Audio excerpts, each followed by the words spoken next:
Chosen everyone! For today's video nga ay pupunta tayo ng kung saan man. Nung araw nga na ito ay sobrang tamad na tamad ang inday ng ina nyo. Ewan ko ba naman at ako pa ang napagutusan nitong aking alaga. Yung tipong pati siya ay tinatamad. Buwakang ina na yan. Kung kaya naman espiritu ng kasipagan, sabihan mo ako.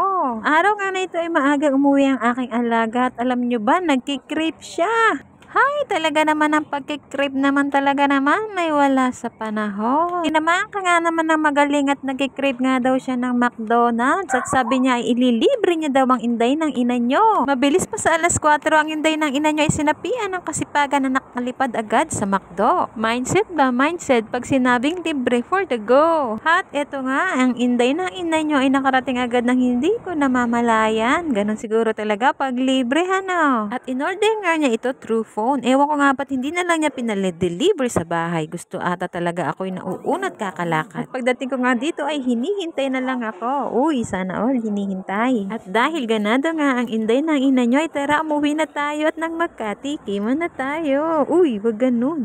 Nang matikman pala natin to. Buti na nga lang nung araw na to ay medyo humupa-hupa na ang ulan. Dito nga lang pala ako sa MTR station dumaan. Para naman kahit papano ay medyo malamig ang ating lalakaran. O siya, paano ba yan at ako'y uuwi na? Hanggang sa muli, samahan niyo ako sa aking pag-uwi. Salamat sa panonood!